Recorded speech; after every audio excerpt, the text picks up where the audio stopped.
Good morning, everyone, and welcome to episode 30 of our First John study. Can you believe we made it to 30 studies in a month's worth of studies?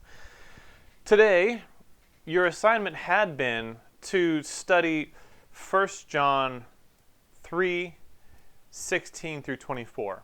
And as I got studying that and putting together my observations, I decided that was a little bit too long for a 5-minute video. So today we're just going to talk about verses 16 through 18. And then next video, we'll do the rest of that chapter. So let's dig in.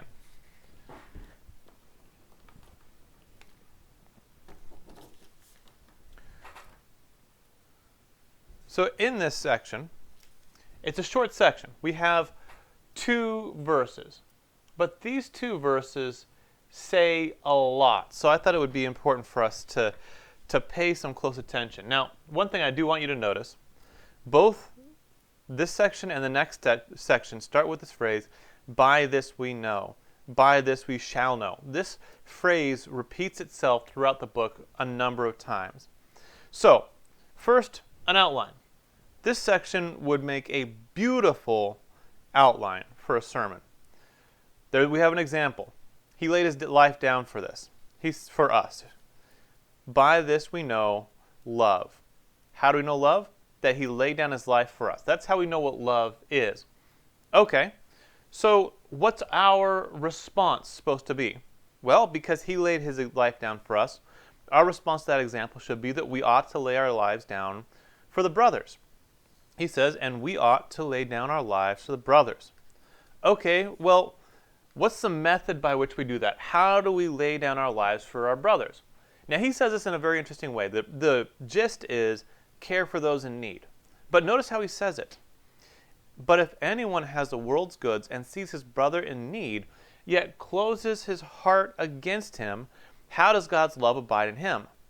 Now you see what John is doing here. He's giving us the negative action and telling us, don't do that. Do the opposite of this.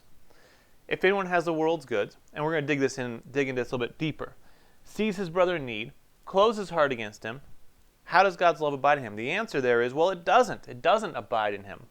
So the means by which, or the method by which we follow Christ's example, the method by which we lay down our lives for the brothers is to care for those in need. So then John gives a challenge.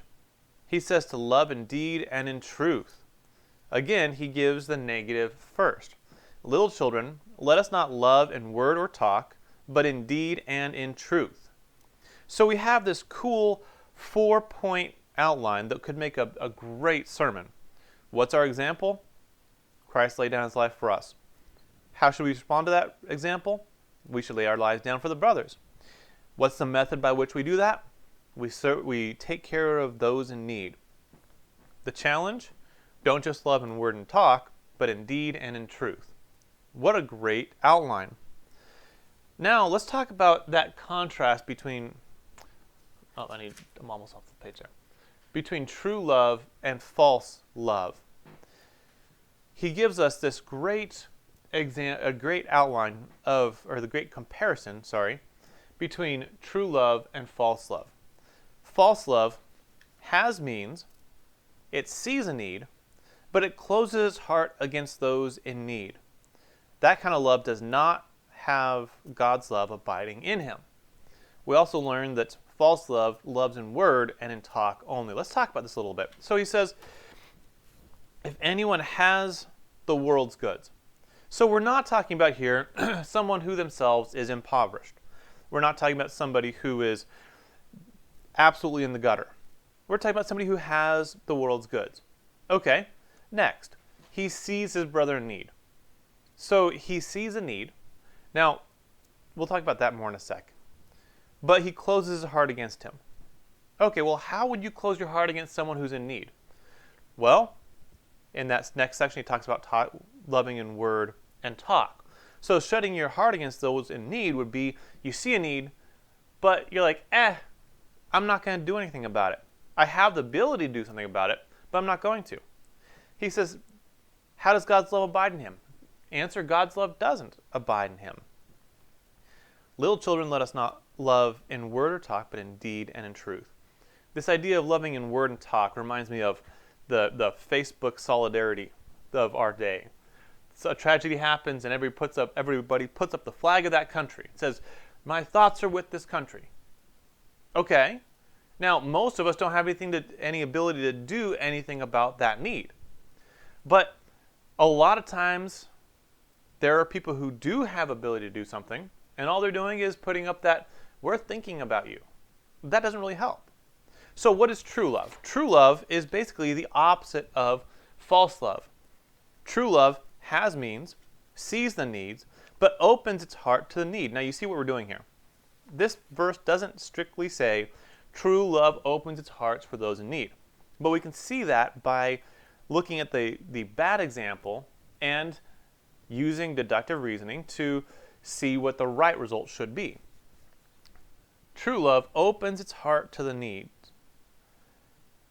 That person who has true love, God's love abides in him. And we see that elsewhere in the book.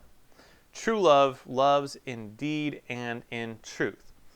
Now, the cool thing about this formula is, what if you see a need, but you don't have the means to fulfill it? You see someone who has a need, but you yourself have that same need. Well, you don't have to feel guilty about not taking care of that need because you don't have the world's goods. That idea of loving in deed and in truth is the idea that we need to do what we can, but we don't have to be guilty for when we don't have the ability to take care of a particular need. Now, in the next video, let me pull this up so you can see me. In the next video, we're going to be talking about 1 John 3:19 through 24. And many of you have probably already made your observations about that, so maybe you have a bit of a rest day, or maybe you want to get caught up on the next section. It's up to you. But if you haven't yet studied 1 John 3:19 through 24, go ahead and do that, and we'll talk about it in the next video.